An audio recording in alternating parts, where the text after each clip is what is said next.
বলছি চারিদিকে এত অন্ধকার কেন গো? চারিদিকে যে পাপে ভরে গেছে মহারাজ, আর তার উপর দিনের চশমা যদি রাতে পড়েন তাহলে তো অন্ধকার লাগবেই মহারাজ। ও বাবা, দিনে এক চশমা আবার রাতে আর এক চশমা? তা তো কি, মর্তের লোকেদের সবকিছুই আলাদা। এদের দিনে এক কথা আবার রাতে আরেক কথা। তা যা বলেছ, এদের নিজেদের কথারই কোনো ঠিক নেই। আবার আমার নামে নাকি গিয়ে ভগবান বিষ্ণুর কাছে কমপ্লেন করেছে জমলোকে নাকি ঠিকঠাক বিচার পাওয়া যাচ্ছে না। আজব লোকজন। তাহা যা বলেছেন মহারাজ। আবার এদিকে তো শুনতে পাচ্ছি মানুষ মৃত্যুর পরেও মোবাইল ফোনটা ঠিক সঙ্গে করেই নিয়ে আসছে। জমলোকে কিছু অবিচার দেখলেই সাথে সাথে ফেসবুকে লাইভ করে আপনার নামে বদনাম রটাচ্ছে মহারাজ। হ্যাঁ, এই কথাটা ঠিক বলেছ।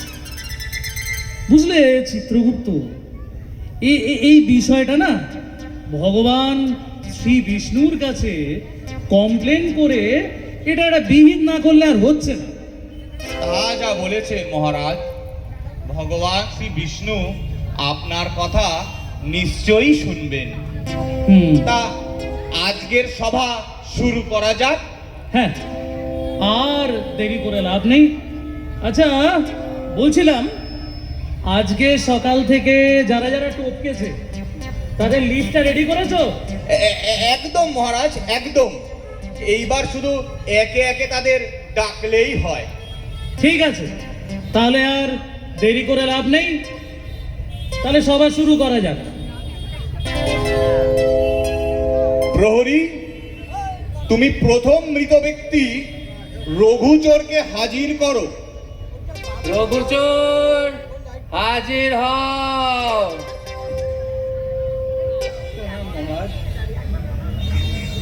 আচ্ছা, এ চোর? হ্যাঁ মহারাজ। দেখো তো এর কি কর্ম আছে।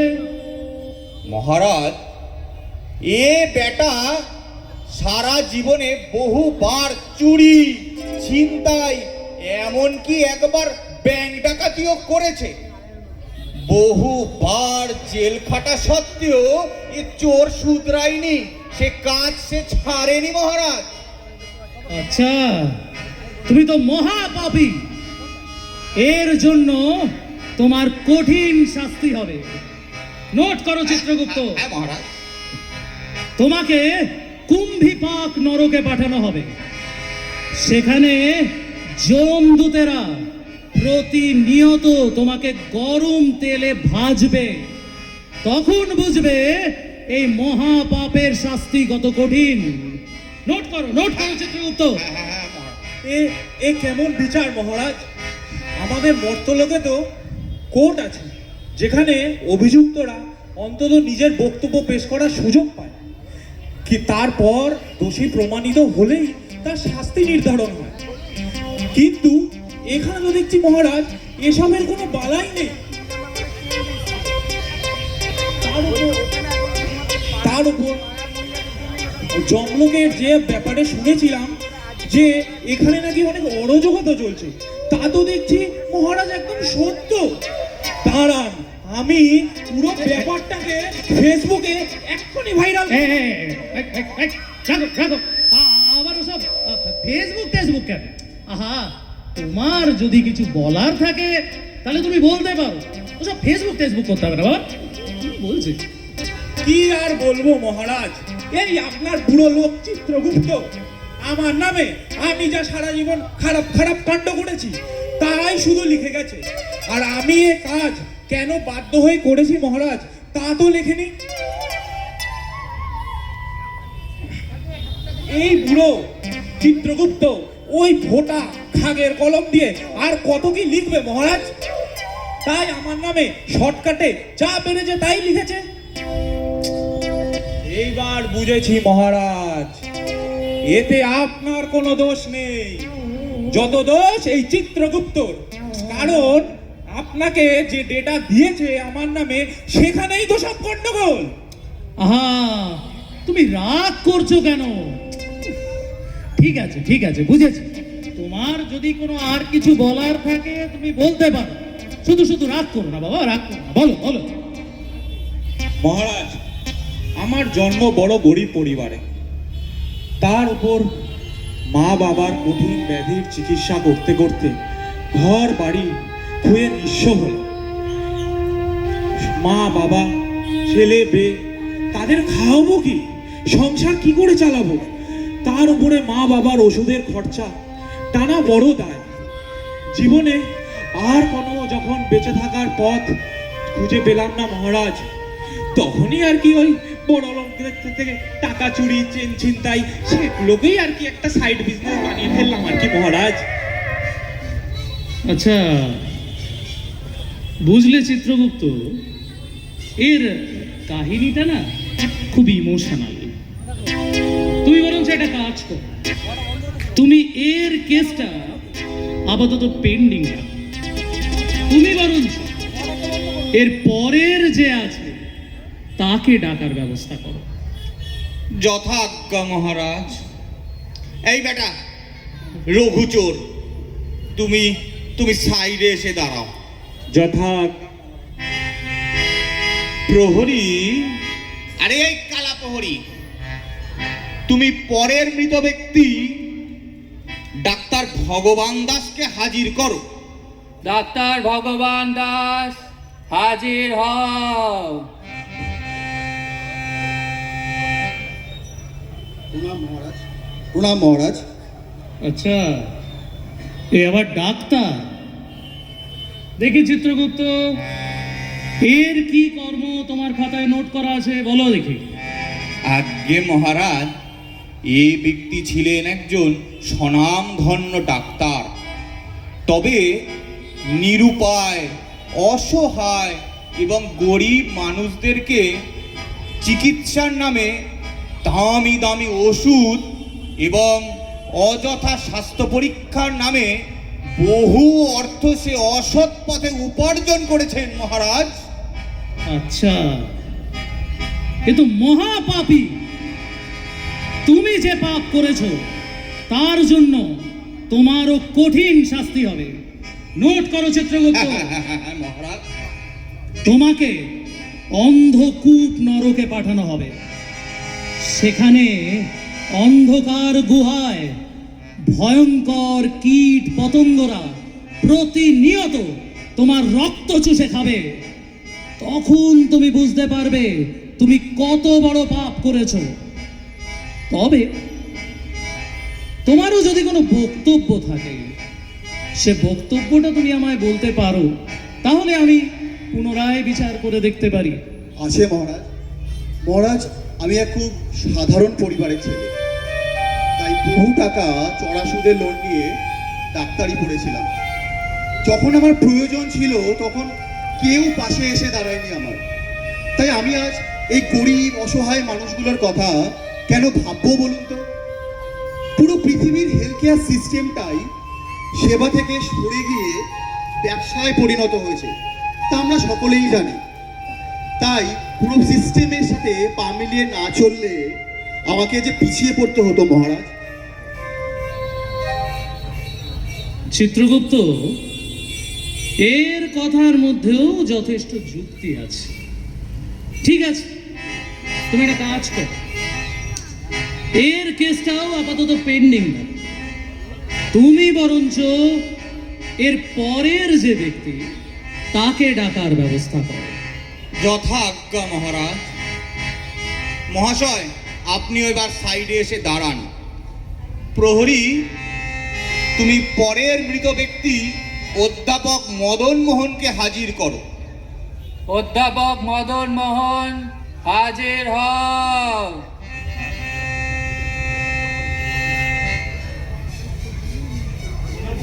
প্রণাম। অধ্যাপক, আচ্ছা চিত্রগুপ্ত, দেখো দেখি এই অধ্যাপকের কি কর্ম আছে। মহারাজ, এই ব্যক্তিও ছিলেন একজন স্বনামধন্য অধ্যাপক, তবে এনার নামকরা শহরের স্কুল আর কলেজ আছে। মা সরস্বতীর সৃষ্টি শিক্ষাকে ইনি এক এমন বাণিজ্যে পরিণত করেছেন যে আজকের দিনে নিম্নবিত্ত এবং মধ্যবিত্ত ছেলে মেয়েদের লেখাপড়া করাটা ধরা ছোঁয়ার বাইরে চলে গেছে মহারাজ। সে কি পাপিষ্ঠ নরাধম, কি করেছো তুমি? শিক্ষা যা সর্বস্তরের মানুষের কাছে পৌঁছে দেওয়া তোমার নৈতিক দায়িত্ব, তা তুমি উপেক্ষা করে সেই শিক্ষাকে এক নিতান্ত বাণিজ্যে পরিণত করেছো। নোট করো চিত্রগুপ্ত, হ্যাঁ হ্যাঁ মহারাজ। তোমার আরো কঠিন শাস্তি হবে। তোমাকে অন্ধতা মিশ্র নরকে পাঠানো হবে। সেখানে যমদূতেরা প্রতিনিয়ত ধারালো অস্ত্র দিয়ে তোমাকে প্রহার করবে। তখনও তুমি বুঝতে পারবে যে তুমি কত বড় পাপী। তবে সকলকেই যখন সুযোগ দিচ্ছি, তোমারও কথা বলার একটা সুযোগ আমি দিলাম। তোমার কোনো বক্তব্য থাকলে তুমি তা বলতে পারো। আছে মহারাজ, আছে। আমার স্কুল ও কলেজে ছিল বহু শিক্ষক আর শিক্ষিকা।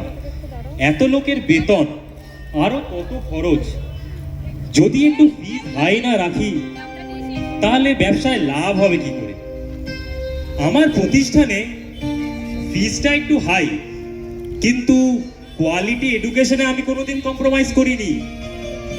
আর যাদের সামর্থ্য আছে তারাই পড়বে আমার স্কুলে, আর বাকিদের জন্য তো সরকারি স্কুল কলেজ আছেই।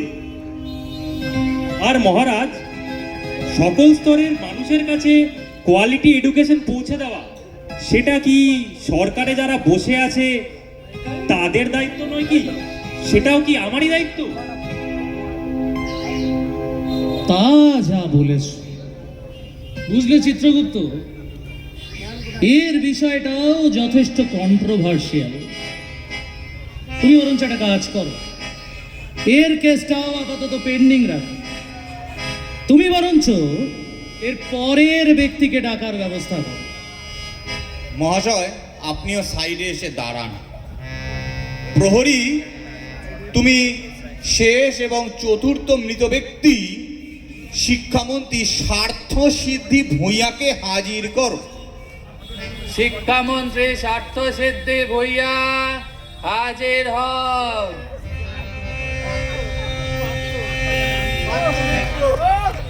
মহারাজ, আচ্ছা,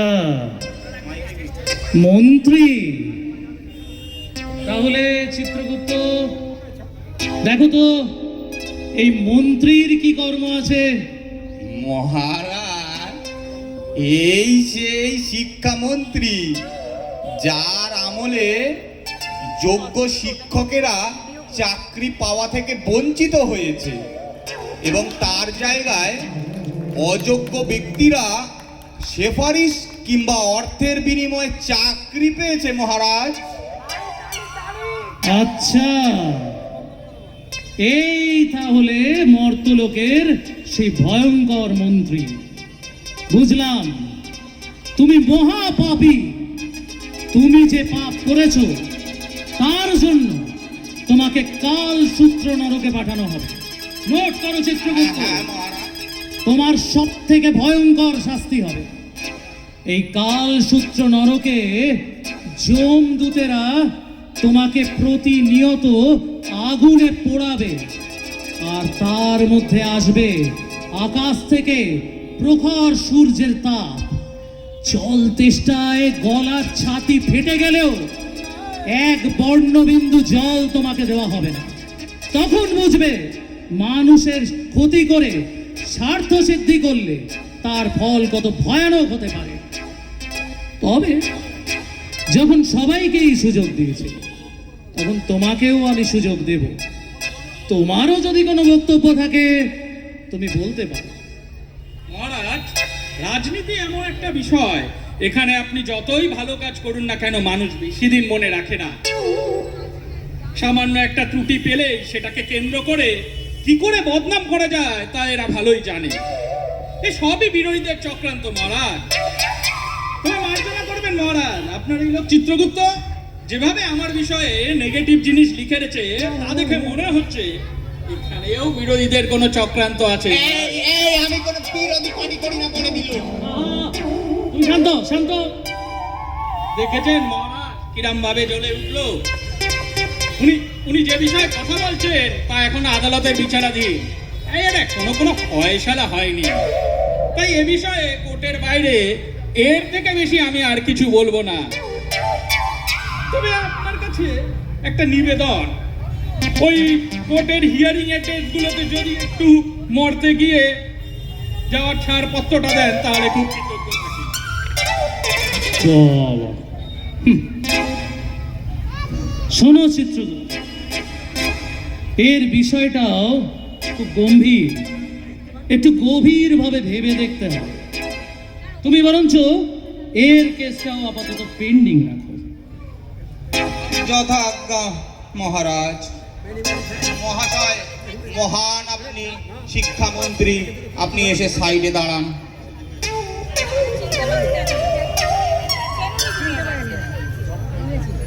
বুঝলে চিত্রগুপ্ত, এক আজব ধর্ম সংকটে পড়লাম।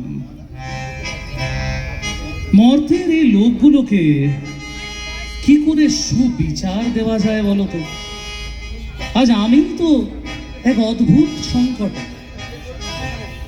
মহারাজ, পৃথিবীর সমস্ত দ্বীপ যখন সংকটে পড়ে তখন ভগবান শ্রী বিষ্ণুকেই স্মরণ করে। আপনিও ভগবান শ্রী বিষ্ণুকেই স্মরণ করুন, উনি নিশ্চয়ই আপনার এই ধর্ম সংকট থেকে আপনাকে মুক্তি দেবেন। যা বলেছ, একমাত্র ভগবান শ্রী বিষ্ণুই পারেন এই ধর্ম সংকট থেকে আমাদের উদ্ধার করতে। তাহলে চলো আমরা সবাই ভগবান শ্রী বিষ্ণুকেই স্মরণ করি। চলো তাহলে ভগবান বিষ্ণুকেই স্মরণ করা যাক। হে প্রভু, আমি ধর্মরাজ, আজ আমি মহাধর্ম সংকটে। আমি আপনাকে অনুরোধ করছি প্রভু, আপনি এই ধর্ম সংকট থেকে আমাকে উদ্ধার করুন। আপনি আবির্ভূত হয়ে এই মানুষগুলোর বিচার করুন মহারাজ। প্রভু, আপনি বিচার করুন।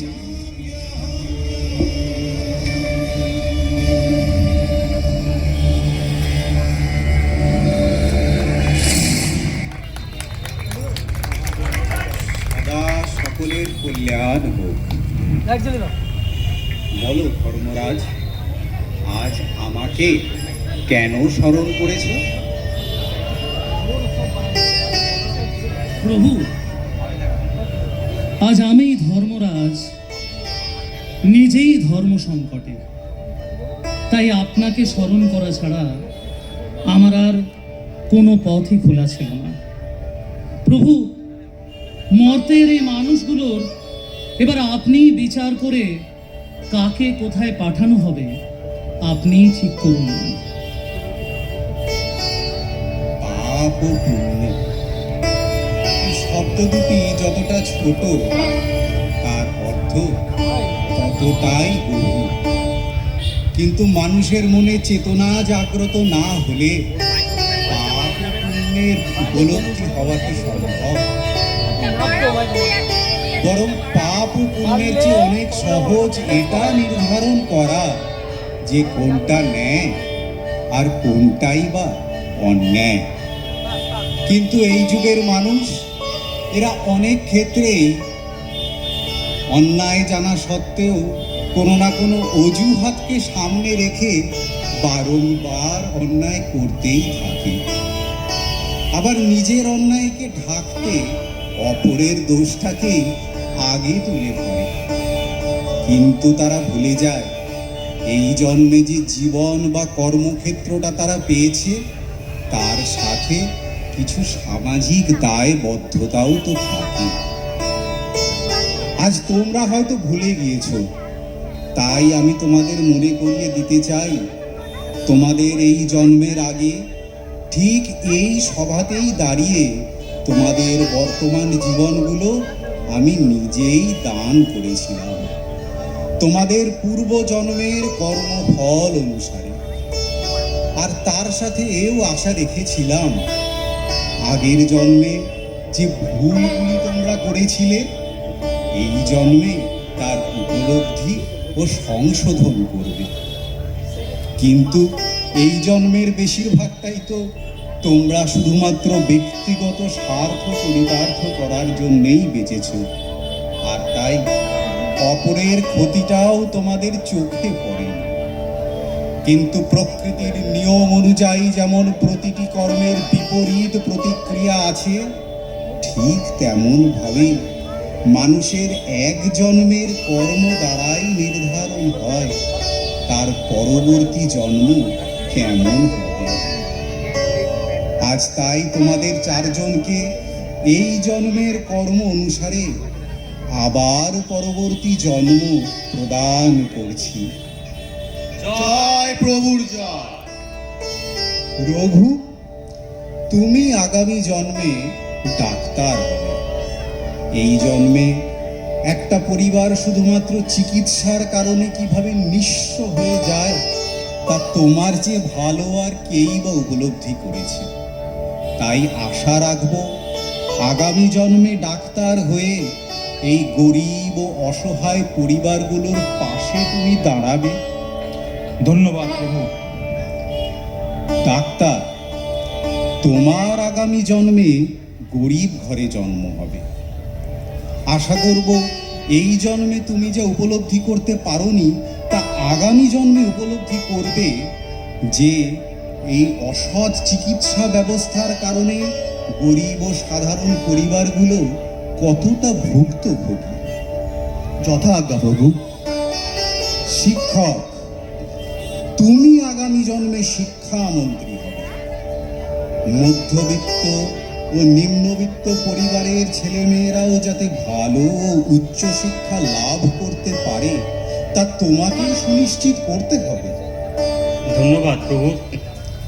আর মন্ত্রী, তুমি আগামী জন্মে শিক্ষক হবে, কিন্তু সরকারি চাকরির বহু প্রচেষ্টা সত্ত্বেও সফলতা পাবে না। আশা করব তখন তোমার উপলব্ধি হবে যে যোগ্যতা থাকা সত্ত্বেও যখন কাঙ্ক্ষিত সাফল্য না আসে তখন মানুষের আত্মবল ধরে রাখা কতটা কঠিন হয়ে পড়ে। তথাস্তু। তাহলে তাহলে প্রভু আমরা কেউ আর নরকের উদ্দেশ্যে যাচ্ছি না তো? নরক? নরক বলে কি আলাদা কিছু আছে নাকি? নরক তো মানুষ তার কর্মের দ্বারা নিজের জীবনকেই বানায়। মানুষ তার পূর্বজন্মের কর্মফল স্বরূপ পরবর্তী জন্মে যে নানাবিধ বাধা বিপত্তির সম্মুখীন হয়, যে দুঃখ কষ্ট লাঞ্ছনা ভোগ করে, তাই তো তাকে জীবনের নরক যন্ত্রণা প্রদান করে। এবার তাহলে আমি আসি। তবে একটা কথা তোমরা মনে রেখো, এই যে আগামী আরো একটা জীবন তোমরা পেতে চলেছ, এই জীবনটাকেও শুধুমাত্র নিজের স্বার্থ নিয়ে বেছো না। কারণ পৃথিবীতে যত প্রকার জীবন আমি সৃষ্টি করেছি, মানব জীবন তার মধ্যে শ্রেষ্ঠতম। এটাই একটা জীবন যার মাধ্যমে একটি আত্মা নিজের জ্ঞান বৃদ্ধির মাধ্যমে তামসিক প্রবৃত্তিকে ত্যাগ করে রাজসিক এবং তার চেয়ে উচ্চতর সাত্ত্বিক প্রবৃত্তিকে জীবনে ধারণ করে তার চেতনাকে জাগ্রত করতে পারে। আর এই চেতনা বোধের দ্বারাই তো তার মনে করুণার উদ্রেক হয়। আর এই করুণার দ্বারাই তো সে উপলব্ধি করতে পারে যে এই পৃথিবীতে একটিও মানুষ বা জীবের যে কোনো ক্ষতি বা কষ্ট হলে সেই পীড়া সমানভাবে তার হয়। যে পথ মানুষকে এই উচ্চতর প্রবৃত্তিকে নিজের জীবনে ধারণ করে চেতনাকে জাগ্রত করতে সাহায্য করে তাকেই তো বলে ধর্ম। আর যে কর্ম মানুষকে ধর্মের পথ থেকে দূরে নিয়ে যায় তাকেই তো বলে পাপ। আর যে কর্মের দ্বারা মানুষ ধর্মের পথে অগ্রসর হয় তাকেই তো বলে পুণ্য। জয় প্রভু জয়। তাহলে ধর্মরাজ, পাপ ও পুণ্যের বিচার নিয়ে যে সংশয় তোমার মনকে আচ্ছন্ন করেছিল, আশা করি এবার তার নিরসন হয়েছে। একদম প্রভু, পাপ ও পুণ্যের যে সহজ সরল ব্যাখ্যা আপনি গোটা সংসারকে জানালেন, তারপর আশা করি মানুষ পাপ এবং পুণ্যের ব্যবধানকে সুনিশ্চিত করে পুণ্যের পথে অগ্রসর হবে এবং পাপকে পরিহার করবে এবং আগামী দিনে এক অসাধারণ মানব সমাজ সংগঠিত হবে, যেখানে কোনো পাপ থাকবে না, থাকবে শুধু পুণ্য, থাকবে শুধু সৎ মানসিকতা। এই কামনাই করি। অনেক অনেক ধন্যবাদ প্রভু আপনাকে সঠিক পথ দেখানোর জন্য।